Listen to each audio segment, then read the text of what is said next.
a Mets here. For all your Mets here, let's go. Bring it home. Bring it home. Bring it home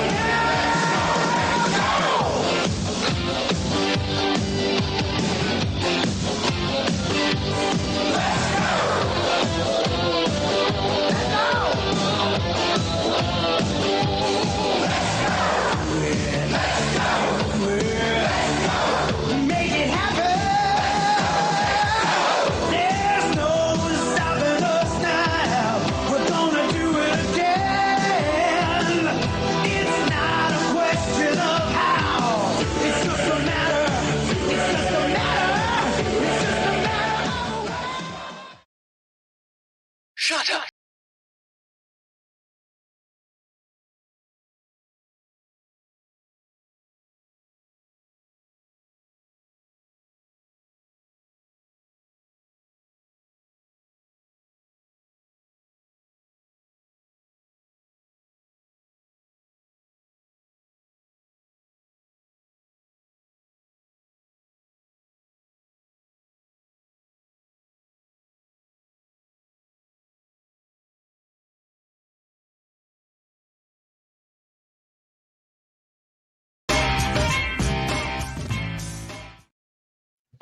What's up, Mets fans? Welcome to Mets Talk Live, the weekly morning show to provide you Mets coverage and Mets topics in the morning before you start your Friday morning, or you already started your Friday morning and at work and enjoying talking Mets with me for about an hour today. So welcome to Mets Talk Live, guys. And finally, week number 2 of this show, we come from the night before with the Mets win to talk about.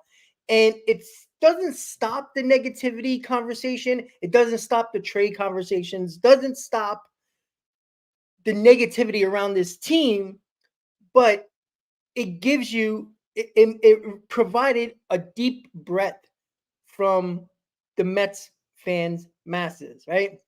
So we can all take a deep breath. We got a victory. Wasn't easy. It was another close game that was picked out by the Mets, and they won, finally one of those close games. And that's where I'm going to start. We talked about this last week on the show, that the most important thing to really look at with this team, and JD Martinez spoke about this when he was asked questions about what did he talk about in the players only meeting, and he brought up a couple of good quotes, and the one that stood out to me was, guys, we're in almost every game. We play a lot of close games. That means to me, especially with a veteran coming out and talking on a team, that he could pretty much be gone in at the end of July. But he uses veteran presence to make people understand that they're not as far away as their record shows. Not that they've played well, not that individuals have played well, but the circumstances and the situations of these games, they play close games, no matter if it's a low-scoring game or a high-scoring game. They're in these games. They got to be better in these games. Now, it takes a whole team here. It takes, the main guys, the big guys coming through, as we saw last night. It takes the bullpen being a little bit better. We got injuries. We got a couple of guys DFA'd. A lot of guys have to be in spots they're not comfortable with, but they have to step up. And if that player meeting told anybody anything, it was to raise accountability in everyone's face. I felt like everybody was pushing it aside, pushing it to the next person, and not having that individual accountability. And I think that's what that player meeting was about. Yes, you can talk about the record. Yes, you can talk about how bad they were playing, but it felt like they had to start with people airing out everybody's dirty laundry in regards to baseball sense, right?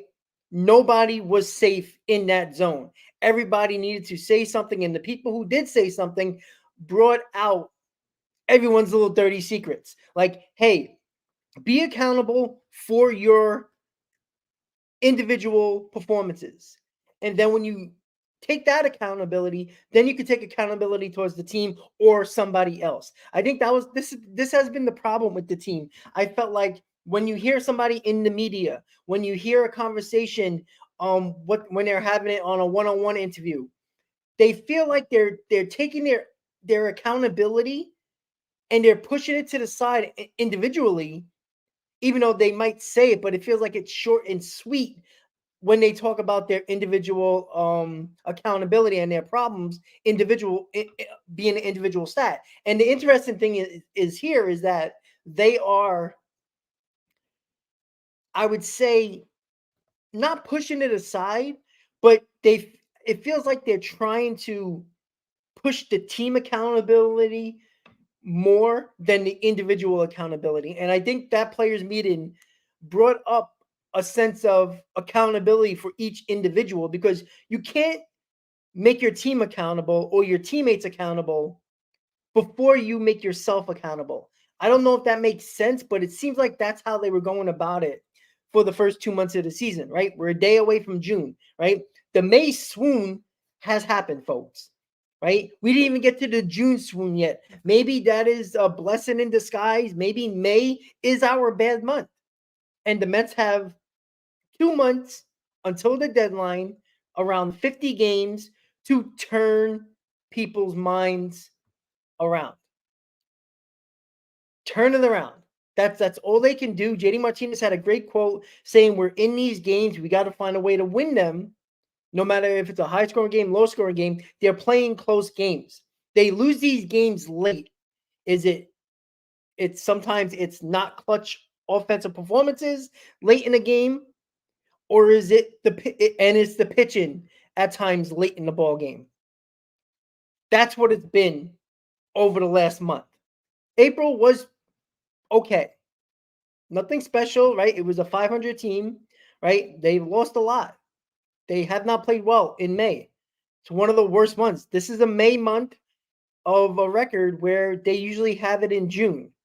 And there's not much time to recover at the end of June because you got you got about 25 games until the deadline. You got 50 games until the deadline, guys, right? We played 56 games, right? When it was game 50, you still had 57 games to go until the deadline. They got 50 games left until the deadline.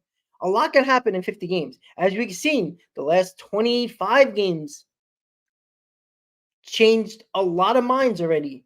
And thinking this is full sell mode for the New York Mets, right? April, 500.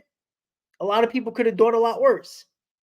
May, many games over 500 and looking like the worst team in baseball. So this is what they have to do. And this is why you get JD Martinez. Not because just what he did yesterday, because he will have those performances. He will have more of those moments like yesterday. He became a Met yesterday, as Gary Cohen said. And Martinez has his Mets moment yesterday, as we'll talk about Lindor, we'll talk about the homestand, we'll talk about Nimmo.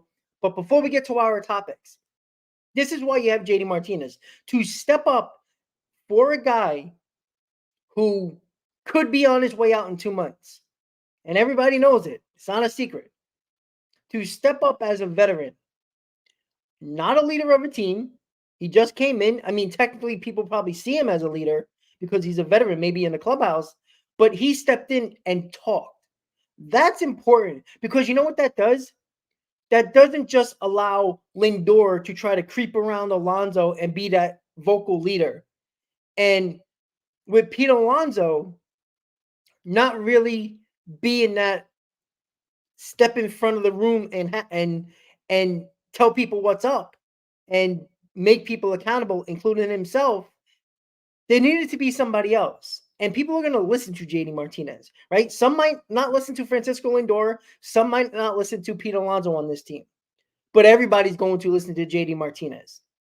And I think that's important to realize, right? It's not a coincidence that in 2022, when things started to get a little worrisome, like when they had a couple of games losing streak and they're like, all right, they're not playing well. It seemed like there was always a big time veteran to speak up. Even though they had a really good season until September, it felt like somebody stepped up and had a conversation with a player or a couple of players on the side. And there wasn't that presence Because when you're hurt and injured, like Scherzer was, like Verlander was, it's hard to speak up and say you guys got to play better when you're not on the mound every fifth day, right? The main veterans, right? And again, Lindor is still in the shadow of Pete Alonso.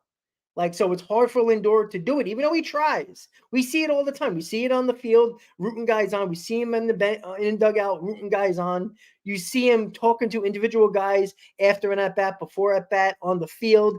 He tries, but I feel like he's still in the shadow of Pete Alonso, and I think that hurts him when it comes to trying to get everybody to listen to what he's saying. Even though he's not playing well, but he is out there every day, just like Pete Alonso. But it seems like the leader of this team, not the face of the franchise, the leader is Francisco Lindor, but he's still in the shadow of Pete Alonso, and I don't think it goes through everybody's ears when he speaks. And that's an issue because your ego it's got to get checked before you walk into that clubhouse if you're any player on the Mets. Because if McNeil, because he doesn't like Lindor, and we all understand they don't like each other, this is not about you.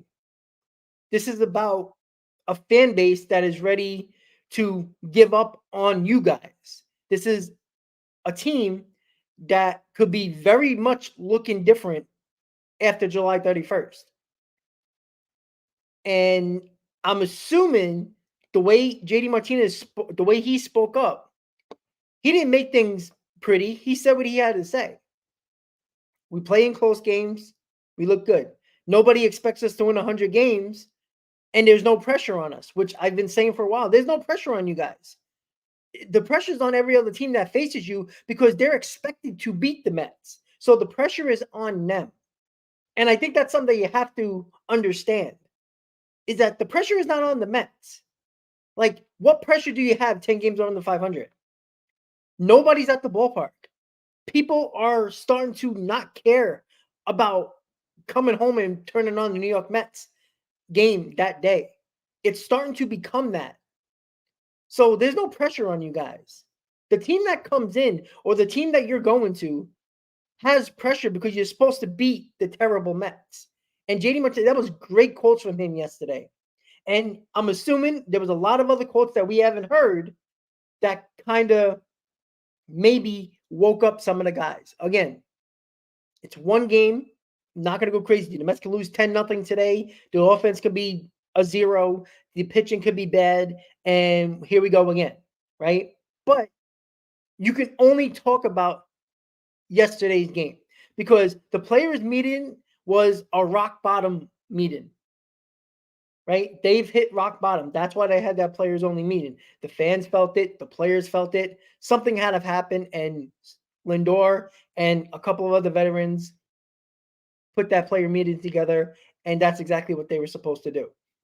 So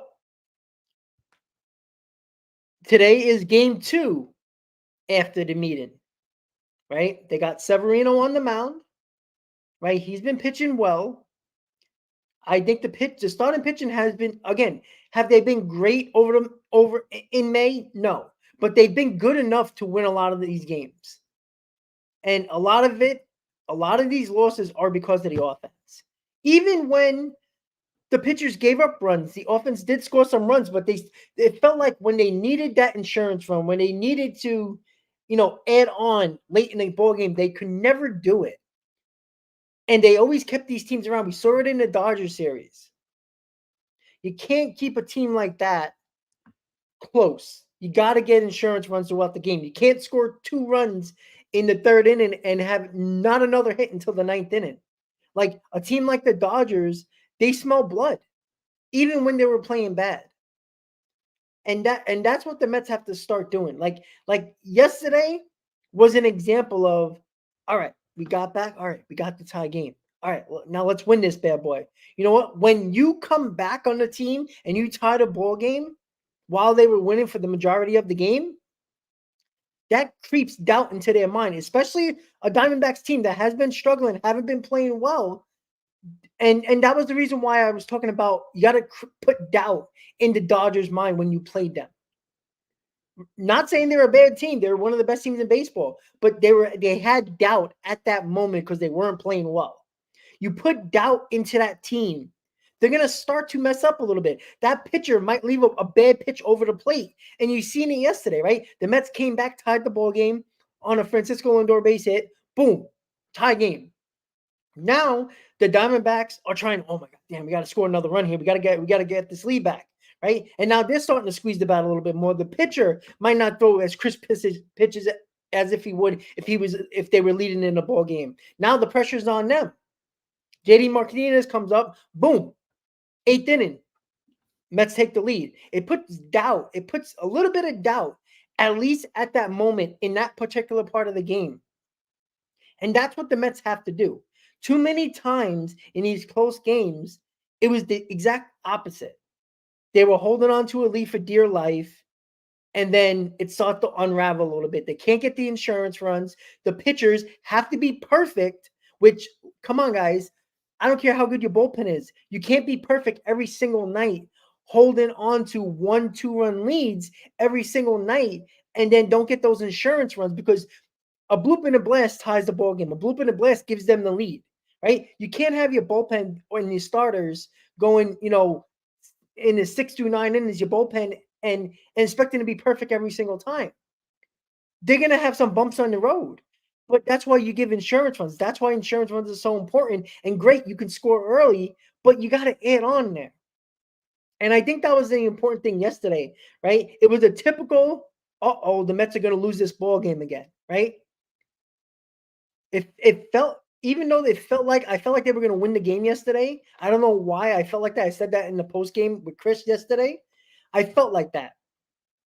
But you also have to understand the fact that the Mets continue to lose those type of games started to creep doubt because, in the 9th inning when Reed Garrett walked that first batter, we're like, oh no, not again, right? That's what a lot of Met fans felt, right? Couple of pop-ups, good plays by Alonso and Vientos defensively when Nito couldn't see the pop-ups, right? They took control in the infield to catch that ball. That was very important. And I love to see that because they took control. Those are two guys that aren't very known for their much defensive, prowess here. And they took control. They had to do it.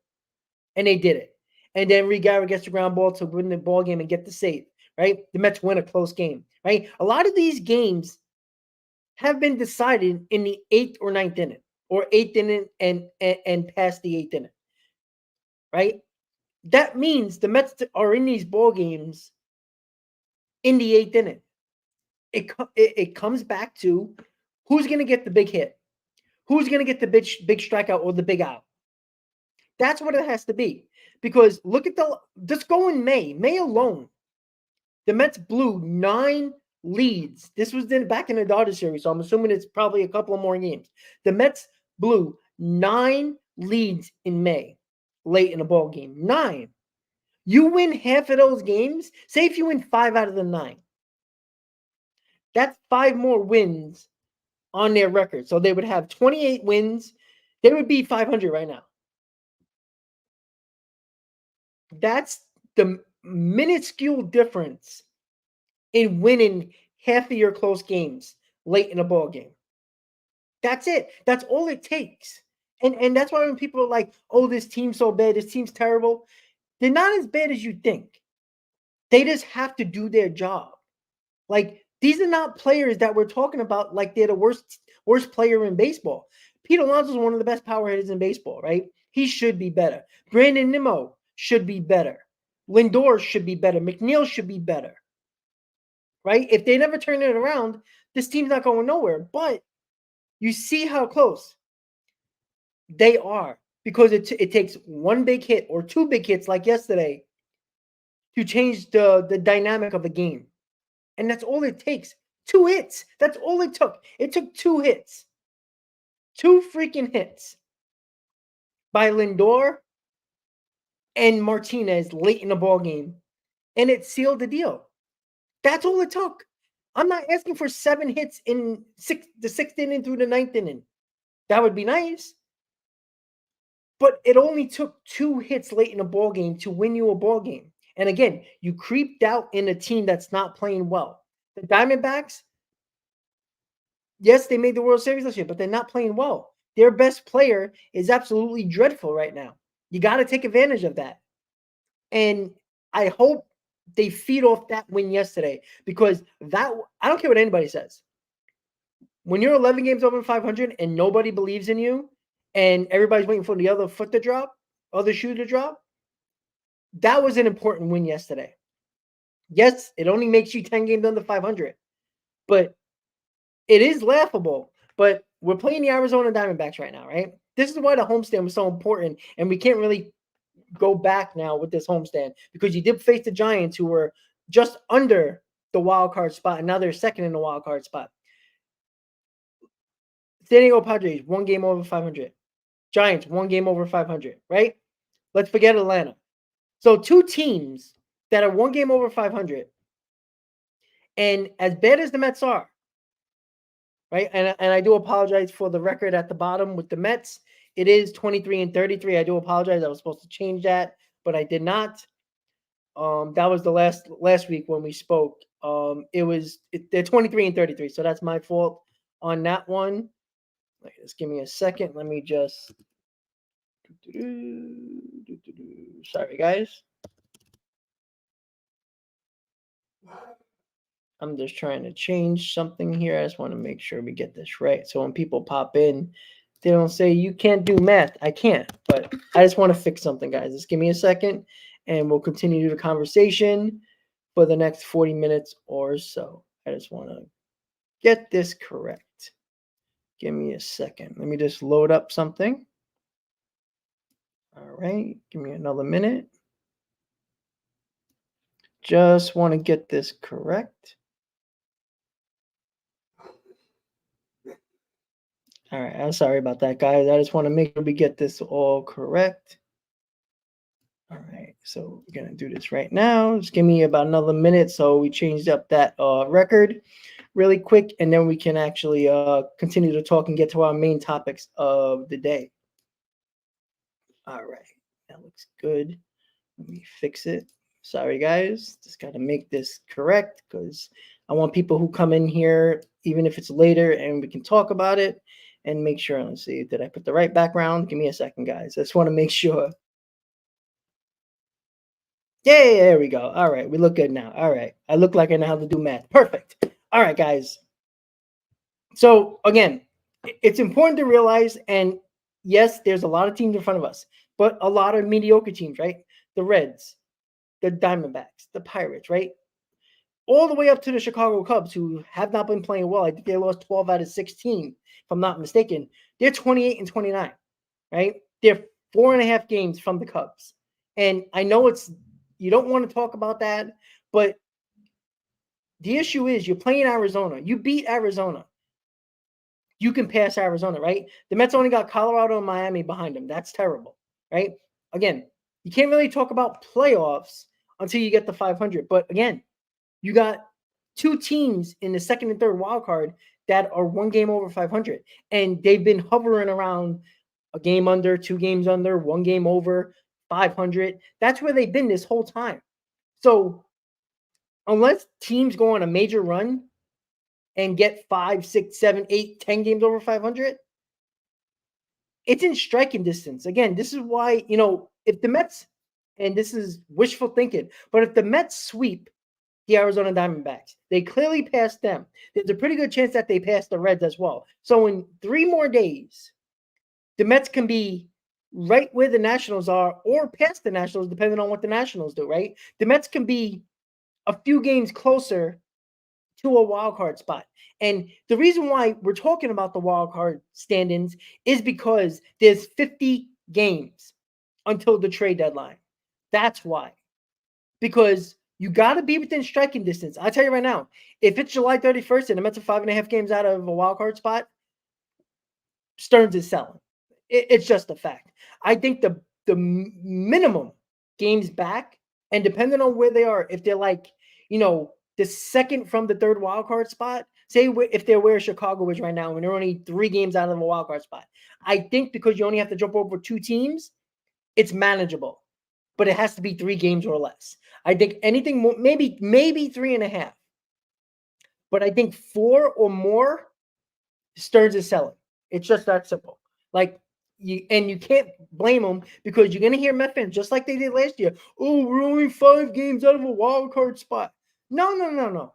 It's not just about that. It's about how you're playing as well. And if the Mets are playing well, creeping up towards the deadline, and they're at 500 or close to 500 or a game over 500 in the next 50 games or so, I'm telling you right now, guys, I'd be shocked if the third wild card, let's not talk about the second, even though it's kind of very similar. The third wild card spot is probably not going to be more than 2 games over 500 at the deadline. Because these guys, look, they already played a quarter of a season, all these teams, right? Including the Mets. They haven't played well either. They've been hovering around that 500 mark the entire season. So we talk like the Mets are the only team that are playing bad. They're playing really bad. But what if this is the Mets' worst month, and that's May? What if they have a couple of games over 500 June, or even a 500 June? Right? It doesn't really change much, but we don't know what the other teams do. What if the Mets play 5 games over 500 in June, and they figure out how to win ball games in June? Right? You're going to tell me if you're not a game or two under 500, you're not going to be probably within 2.5 games, maybe 3 of a wild card spot? You probably would be. Daniel, the Mets can trade Pete Alonso. Like, I don't know, like this love affair with Pete Alonso, you're using your emotion, right? You don't like Jeff McNeil. You're using your emotion. Now, Jeff McNeil hasn't been good, right? But Pete Alonso hasn't been good either, right? And this is going on 2 years now, right? And when you need these guys the most, they haven't come through.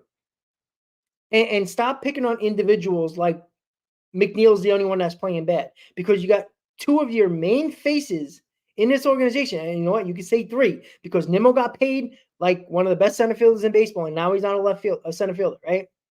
Lindor and Nimmo, and Alonso's looking to get paid big time. You got 3 of your guys not playing well.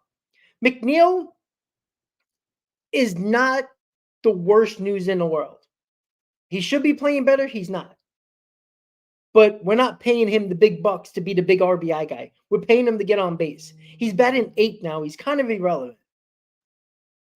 He's kind of irrelevant. Unless he picks it up and gets back to the top of the order, it's useless. It's useless to talk about.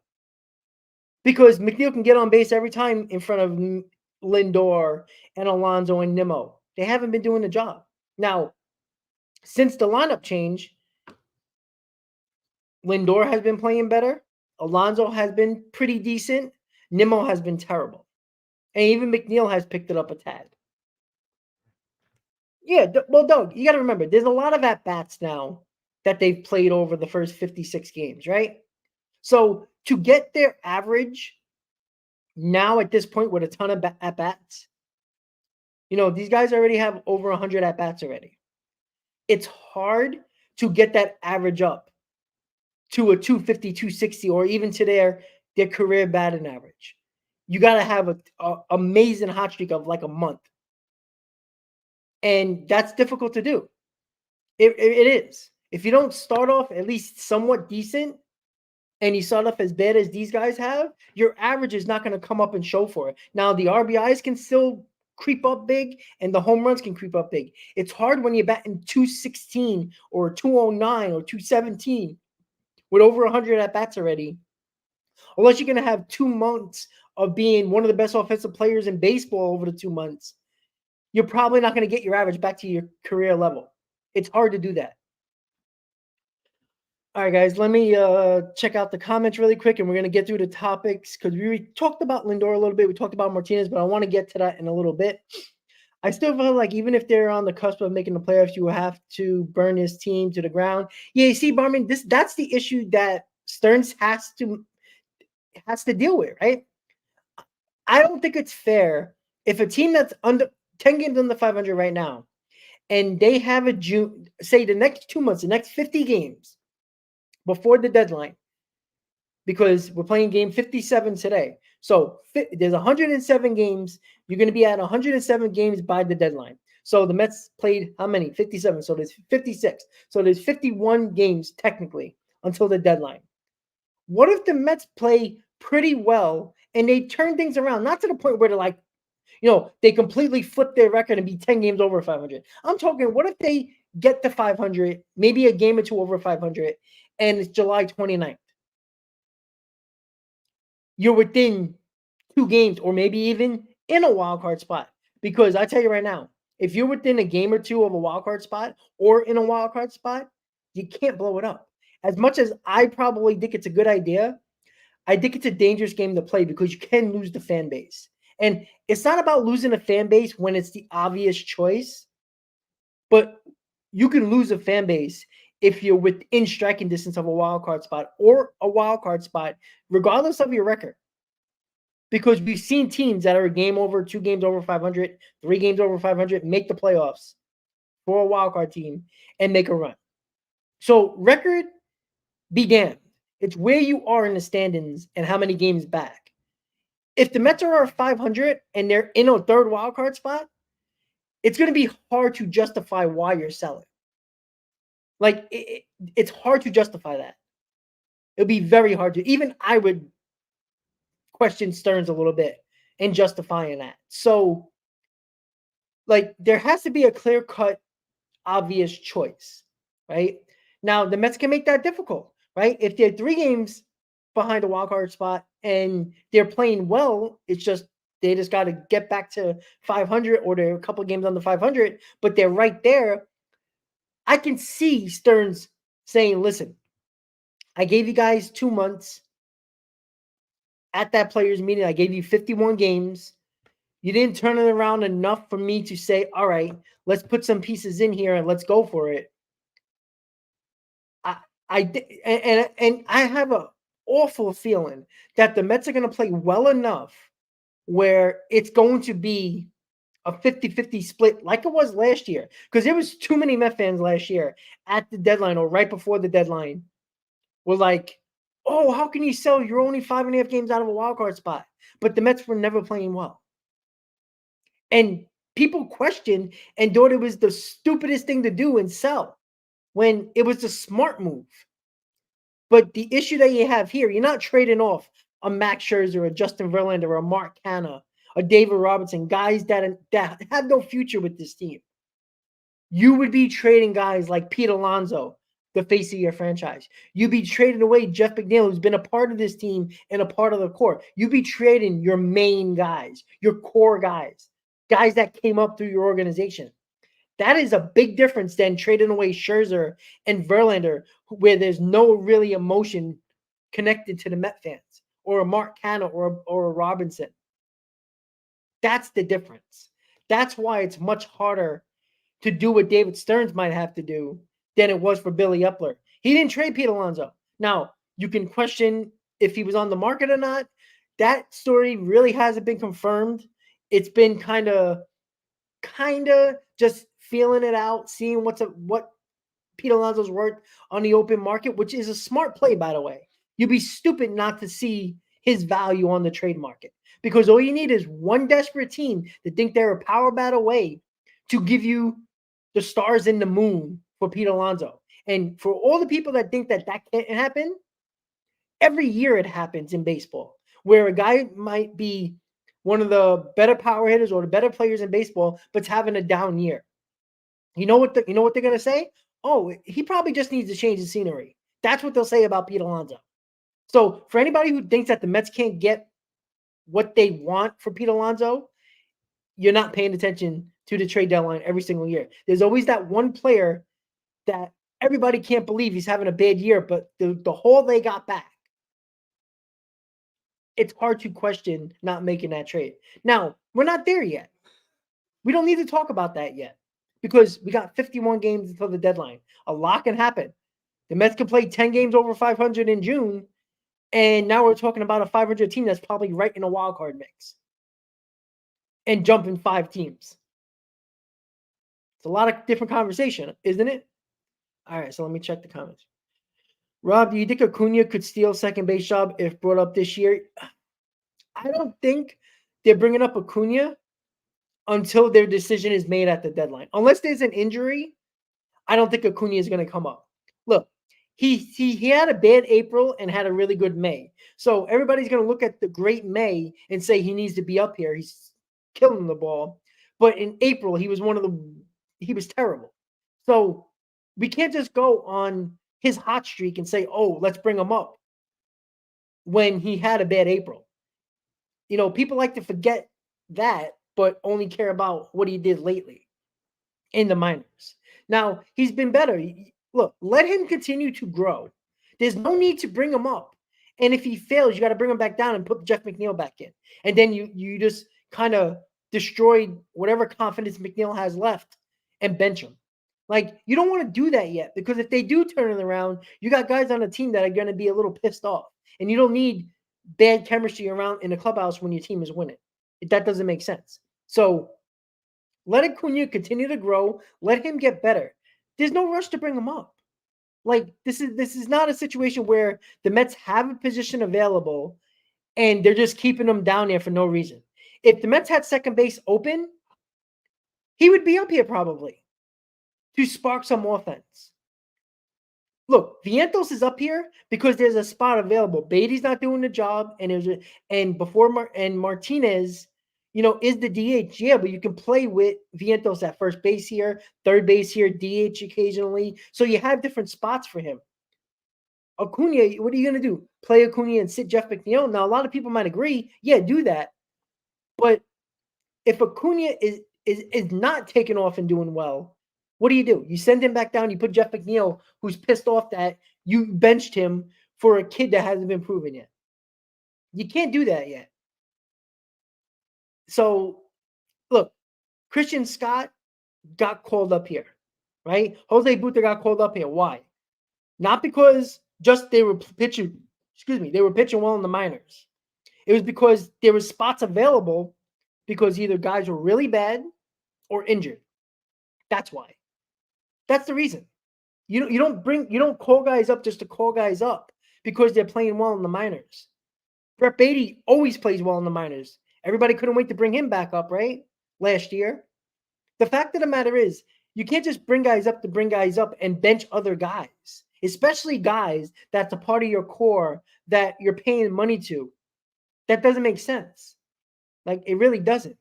Like, whose spot anybody has took in from a prospect position that we were complaining about, right?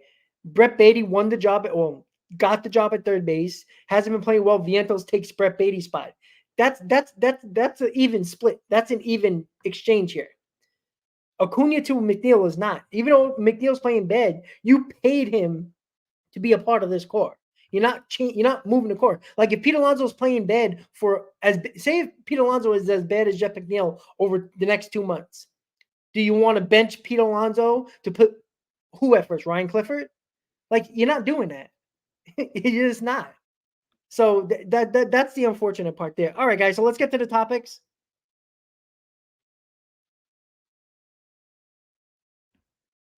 Yeah, I agree. It really is. I know. I saw that, but yeah. Yeah, CP, I agree with that. I don't know why they sent them back down. I just saw something pop up, which is interesting. Like, I don't know why they did that. They did do that, right? I thought I saw something pop up, but I thought it was like some like garbage. Like, Mets are sending down Brett Beatty and Christian Scott. Jose Iglesias and Daniel Nunez are being promoted. The only thing I can think of, CP, is that, I'm trying to figure it out. I don't know why. Like, Brett Beatty getting sent down, it should be. So Vientos got the job at third. Good for him. He deserves it. Jose Iglesias, again, they're trying to get veterans in here again. That he's been playing well. So, and they need a middle infielder. So that makes sense. The Christian Scott one doesn't make sense. Now, I'm assuming because he just pitched yesterday, and I'm assuming, let me check the schedule here because I'm curious to think, do they have a couple of days off here where you can skip Christian Scott starts and you can bring him back up or something like that? I'm trying to figure that out right now. Give me a second. I'm just trying to figure it out before we get to the remainder of the topics. Yeah, you see, I think that here's the thing, Chris. This is what I'm thinking. I could be wrong, right? Christian Scott would pitch 1, 2, 3, 4, 5. So he would pitch against Washington on Tuesday and wouldn't pitch until the 11th of June. If my math's correct, right? 1, 2, let's see, hold on. Because you got off days, so you can set your rotation up the way you want to because of London trip. You have 2 days off, and then you get another day off after the London trip. So the Mets have 3 days off over the next week and a half. So I'm thinking because Christian Scott would pitch one more time through the rotation, I think they're trying to get fresh arms in the bullpen over the next week or so. I'm just guessing here, or they're just trying to make a little bit of a spark with the. I don't know. That's the only thing I can think of. I think that's the only thing I can think of. I don't like it. Well, CP, I mean, that doesn't mean that Christian Scott. I mean, I think they probably want him to get the work in, but they can also take him out when they want to in the minors, Chris. You know what I'm saying? Like, if Christian Scott's pitching well against the Phillies, say, and he's in the 7th inning with only like 75 pitches, you would want to keep him in the ball game, but you also don't want to kill his innings, right? So I would think in the minors, right? You have him in the minors, you get him the work, but you can take him out after 5 innings, right? That's what I'm thinking. That's the only thing I could. They can limit his innings when you're only going to get one more start from him over the next almost 2 weeks because of the off days and the London trip. Because he wouldn't pitch again until the Washington game, and that's the last time he would pitch until way after London. So you're skipping his start anyway because of the off days. I think that's what they're doing here because they probably will bring him right back up after the London series. So he misses one start while still getting the work in and probably can pitch 2 times in the minors, and you have control over his pitch count and his innings. And I think that's again, that's the only reason I can think of because it's not like he's pitched badly. You know, he had one bad start, an okay start, a solid start. So that's the only thing I'm thinking of. Damn, there's a lot going on here. A lot going on here. They DFA'd. Wait, hold on. Did they just depend on Kristoff being set down? Passan said it's due to the upcoming. See, exactly. Look, Jeff Passan just said it. They sent down Christian Scott because it's due to the upcoming schedule with London series coming up and is in his limit. He will be back up. Need to protect this stud. Exactly. So again, that was what I thought was the case because I had to check the schedule before I said something stupid. So that's the reason. Well, yeah, easy. That's the whole point, right? Because you're only going to get Christian Scott one more time in Washington. And then because of the schedule with London with the 3 off days over the next week and a half, he's only pitching one time. So you're losing a roster spot for a guy who's only going to pitch one more time. Now you get an extra bullpen arm, which will clearly be needed because we need that extra arm. And you're not really losing a rotation spot technically. And you get a Jose Iglesias who's been tearing a cover off the ball, a veteran here who can play the middle infield that we haven't had since the injury. So that's a good idea. I think that's all that makes sense. Julio, well, I'm not going to talk about Soto yet. I think it's irrelevant at this point. It's clearly the fact that the Mets need to do everything they can to try to get him. But we're clearly not there yet. Look, after the deadline, and we'll see where the Mets are at. If the Mets are in full sell mode, then we can start talking about the offseason. If they're not in sell mode and they become somewhat buyers and help this team with additions, we can leave that until the end of the year. Yeah, but I think the Jose Butto thing, I think it was a combination where they were more – see, Jose Butto, I think, is a whole different conversation other than Christian Scott. Jose Butto, I don't think has any limits anymore. Christian Scott clearly does. And that's what I talked about when people wanted to bring up Christian Scott a couple of roundtables ago when Hector brought it up. And I was like, they're going to control his inning big time. So you might want him up here in beginning of May, but don't expect him to go deep in ball games. And you're gonna have him pitching 5 innings, regardless of how well he's pitching. And that's what I don't want to have happen. Because why do I want Christian Scott out of a ball game when he's pitching well through 5 with a low pitch count? But because they got to protect his innings, he's got to come out of the game, and now you got to have 4 innings with the bullpen. Why? So Jose Buta is going to come back up here as well too. I think somehow, somewhere, and especially with this Kodai Senga question mark, I think they're going to go to a 6-man rotation because I think they want Jose Buto back in the rotation, and they're going to have Christian Scott back in the rotation. So Christian Scott and Brett Beatty has been sent down. The Brett Beatty sent down is obvious. The bat for Vientos has been much better.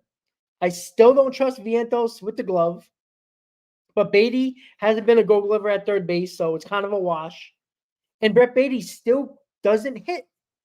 So he lost his job, and Vientos gets an opportunity now. So for all you Met fans, Vientos has an opportunity now. So I don't want to hear your mouth about him not being able to get at bats and get games. He's going to start almost every day now. So there's that's it. I'm assuming Brett Beatty is going to be down probably for the month of June. So Alvarez, Vientos is going to get a month to be the starter, maybe longer. This is his opportunity now. So I don't want to hear nobody talk about he don't get an opportunity, because now he's a starting third baseman. So there's your answer. Vientos is the guy now. He's got to take it and run with it, because I don't want to hear anybody after a month where he's not playing well, not hitting the ball, and they make another change and they bring back Beatty up who's playing well in AAA again. Or they might bring somebody else up. Who knows?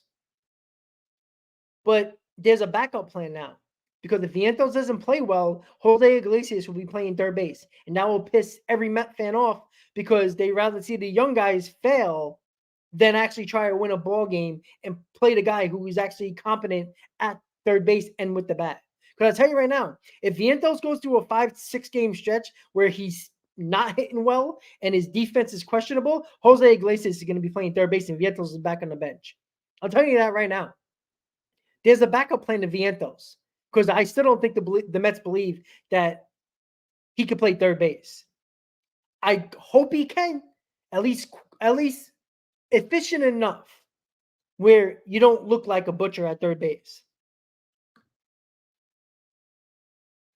Yeah, I understand that, Junior, but the fact is that we know Vientos isn't a third base. He's not a very good third baseman. I'm gonna tell you this right now. Can he be efficient? That's what they're hoping for, because his opportunities at third base haven't been good. His footwork is terrible. He got a great arm, but he has problems going to his left. His right is okay. He's just not very good at third base. But can he be efficient enough where the defense doesn't hurt him enough, but his bat plays? Because he's in this lineup. He got the starting job now because what he's doing with the bat. There's no other reason. And Brett Beatty has been bad on both sides of the ball. That's the reason right there. All right, guys. So Lindor steps up after the player-only meeting that he put together. Went 4 for 4, 2 RBIs, home run. Got the RBI for a tie ball game. Did his job yesterday, right? He made himself accountable. He made the team accountable during his player meeting, right? JD Martinez talked about the same thing. Accountability. We're in these ball games late. We just got to do the job. You got to get that big hit. You got to get that big out. That's what they got to do late in the ball game, because they've been in every game. High-scoring games, low-scoring games, they've been in the ball games. That's what they got to do. So Lindor steps up for one game. That's nice. Do it again. JD Martinez has his Mets moment, as Gary Cohen said on the broadcast. Big home run game. Go ahead. Solo home run to keep the lead, win the ball game. Reed Garrett gets the save, and the Mets are now 10 games under 500. Get that first victory after the players only meeting. Again, it could mean nothing. But if there's a turnaround here on the positive end, everybody's going to go back to that players only meaning. And we'll see. Yeah, easy. I'm fine Vientos getting a shot because Beatty doesn't deserve to have the job. But we got to understand too, Vientos is there for his bat. If he doesn't perform offensively, Jose Iglesias is going to be playing third base. I'm telling you that right now. It's very simple. Vientos has to match, right? You can't be fine, as some people talked about. You can't be fine. You gotta open up some eyes here. You gotta be badass with the bat. You need to have an outstanding couple of weeks here with the bat, where there is no question you are the third baseman. Now, he also can't be a butcher at third base. You can't have, 6 or 7 errors over a month span. And even though you're hitting, that's hard to keep yourself in the lineup playing third base with all those errors. But again, I will give him the opportunity. He deserves it. He deserves it. I have no problem giving a guy the job who deserves it. Brett Beatty lost his job because he didn't deserve it. Vientos, this is your time, all right? The opportunity that Met fans have been asking for. Here's your time. It starts on May 31st. Who knows how much time he's going to get? I'm assuming with this move, because Jose Iglesias is up here too as a backup plan, because he could play second, short, and third, Vientos probably is on a short leash. And that might piss off some Met fans, but you're also trying to win games. If Vientos ain't doing the job, you got to win games here, guys. Fuck feelings. All right? Fuck the feelings. I don't care about anybody's hurt feelings. You got to start winning ball games here. David Stearns is making these moves to win ball games, not to make people happy, not to make players happy. It's just that simple.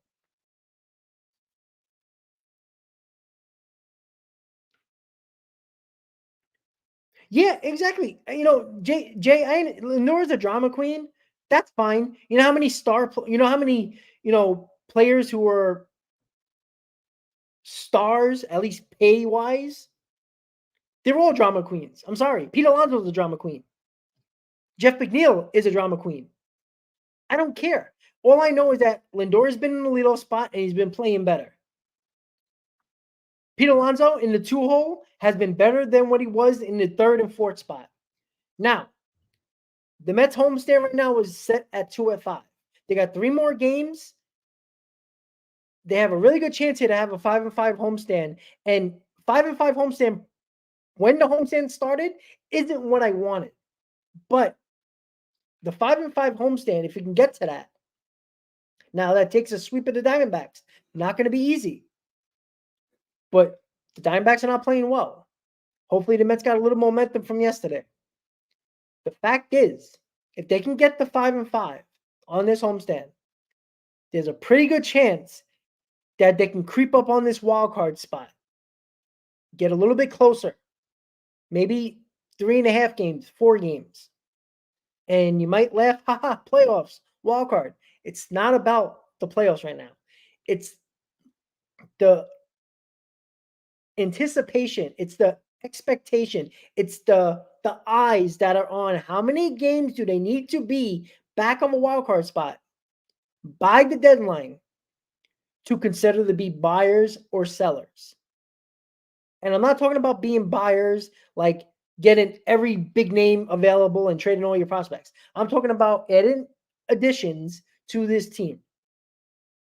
Decent addition, maybe a bullpen arm or two, maybe a starter, something like that. That's what we're talking about. We're not talking about playoff spot right now. And let's get to the playoffs. No. 51 games left until the deadline. They got 51 games to be within a certain amount of games. Now, nobody knows how many games they should be back. We can all guess. David Stearns and Steve Cohen are the only ones that know this. And maybe people in the front office. Maybe they told the players this as well. Hey, if we're this many games back from a wildcard spot, we're going to be buyers. If we're less than that or further back, we're going to be sellers. Maybe the players know this. Maybe they talked about this. Maybe Stearns told these guys, listen, If we're 3 games from a wild card spot, I have no problem adding on guys to this team. But if we're further back, I'm telling you guys this right now, there's a line of demarcation. Either you're there or you're not. There's 51 games to go. It's time to get the job done. Get within striking distance of 500. And I think if you're a 500 team by the end of June, it's going to be very hard unless you have a terrible July to really be out of it where there's no question they're going to be sellers. Because there's nobody to blame but the players. And thank you guys for voting on that poll of why is this team have been so terrible at this point of the season. I put Steve Cohen, David Stearns, and the core. And you know who the core is. I mentioned it 200 times. Many of you, the majority of you, well over 100 votes, said the core is the reason. Thank you for that. Because that's a fact. This has nothing to do with Stearns because the core was already in place. This isn't his guys. It's their job to make him question trading these guys. It's nobody else's opportunity here. David Stearns came out a few days ago and said, it's too early to talk about trade deadline. We got many games to go here. We got a long way to go. So he keeps on telling you guys, the players, you still have an opportunity to change my mind. Right now, I guarantee you David Stearns is looking to sell because why wouldn't you? Look at how these guys have been playing. At the time, they were 11 games under 500. Let's go. He's giving you another opportunity here within 51 games left until the deadline to change his mind. There's nothing wrong with a GM or president of baseball ops telling these guys that through the media. If you do your job, we'll stick around and I'll add some pieces here. If you don't, some of you or most of you might be gone. And there's no crying in baseball. There is no talking to the media after a trade deadline like Nimmo and Alonso did and say, oh, I don't know why they did this. I thought they believed in us. Well, you made them not believe in you. That's why they did what they did last year. So there you go. All right, guys. So 2-5 homestand at this point. 3 games left to go in the homestand. The Mets can have an opportunity to do 5-5, and we'll be ready to go. Last but not least, Brandon Nimmo. I put up the stats. I wrote them all down, right? Here we go. Brandon Nimmo has had 11 games in the 3-hole. Now, a lot of people wanted him in the 3-hole. A lot of my guys here, Chris and Hector and all these guys, like, I didn't disagree with them because they needed some changes because they weren't playing well, right? But he was playing well up until that point. He had 28 RBIs prior to moving to the 3rd spot. 11 games, 41 at-bats. He has 8 hits, 1 double, 1 home run, 2 RBIs, 5 walks, 20 strikeouts, a 195 batting average, an on-base percentage of 313, slugging of 293, and an OPS of 606. In those 11 games, so it's about a pretty decent amount of bats. He's been terrible. It might be time to move Brandon Nimmo out of the 3rd spot. You don't want to move Lindor or Alonso because they've been playing a lot. Lindor for sure has been much better in the leadoff spot. Been taking better pitches, been having longer at-bats, having better swings. It's hard to take Lindor out of the leadoff spot and put Nimmo back there. Alonso has been pretty good in the 2-hole. Not great, but he's been better. What do you do with Brandon Nimmo? And Henry, I was going to bring this up. Do you move Pete Alonso out of that 2-hole where he's been better this year than he has been in the 3 and 4 spot? Do you put Nimmo number 2 and put Lonzo back to 3. Because I think you need Nimmo to get on base. And I think the number 2 spot is a better spot for him than the 3 hole. Because we projected Nimmo, we put Nimmo in this terrible situation of putting him in a run producing spot when he's never been a run producer. I'm sorry. 75 RBIs is not a run producer. 85 and more runs batted in is a run producer. Nimmo's not that. He's not that guy. Just because he had the most RBIs on the team is a detriment to the other guys not doing their job. So they moved Brandon Nimmo, who's playing well this year, in a spot there was a pretty good chance he was going to fail in. And they moved him from a spot where he was playing well. So unfortunately, you're not moving Lindor, who's starting to get hot, who you need to be playing really good. Put Nimmo in the 2 hole, put Alonso back in the 3 hole behind Martinez. So the lineup should be Lindor, Nimmo, Alonso, Martinez. I think that's a good idea. I don't think it's going to affect Alonso too much moving him from the 2 spot. I think the 3 hole is where I think he can thrive the most because Lindor has been getting on base more in the leadoff spot. Nimmo, I think mindset-wise in the 2 hole will make him take some pitches, give opportunities for Lindor to steal, and I think it will help Nimmo see more pitches in the 2 spot. Alonso has the opportunity here to drive in some runs with Nimmo and Lindor in front of him. And then you got Martinez protecting Pete Alonso. That's where I think it needs to be. So, yes, I do think Nimmo should be moved out of the 3 hole. All right, guys. So, we're ending up on the hour, guys. I do appreciate everybody talking, having your morning coffee on this weekly show. Every morning, weekly, once a week. Now, the first 2 shows were on Friday. Again, depending on work schedule and everything like that, it might change. It's looking like it's going to continue to be a Friday morning. It could be a Sunday morning, right? Depending on when I'm off, my schedule will change from Fridays off to Sundays off. So I always have Monday off, but I like to do it at the end of the week, either a Friday or a Sunday. We're going to have this weekly morning show. So tune in next week. Hopefully I'll have on a guest again. It's been hard. A lot of people work. I don't want to take people's time away from family or work to spend an hour with me during the show. I'm trying to get some reporter on here, a Mets beat reporter or somebody in the business trying to get on weekly, different people and stuff like that. So once I get that set up, we'll have guests on for the show. So upcoming shows, guys, we got a pregame show tonight, 6:30, before the Mets and Diamondbacks play game 2 of the series. We got the Mets pre and post game on Saturday with me and CP. And the Mets Roundtable. I know people have been asking about it. It's going to be Sunday night, 9 p.m. after the homestand. And maybe we'll have a positive outlook on the Roundtable on Sunday. If the Mets find a way to sweep the Diamondbacks, it's going to be a lot more positive than the Roundtable has been over the last 2 weeks. So, with that said, guys, another Mets Talk Live in the books. Weekly morning show. You want to follow me on X? It's TMWRNYM. Mets won yesterday 3-2 in pretty good fashion with Lindor stepping up and Martinez having a Mets moment.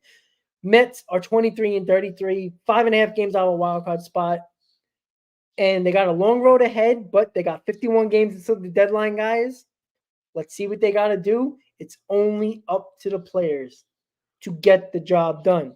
Thank you for watching Mets Talk Live, weekly morning show. I'll see you next week, guys. I'll see you later today for Mets pregame show live, 6:30 with myself and CP. Have a great day, guys. Enjoy your Fridays. And as always, Met fans, let's go Mets.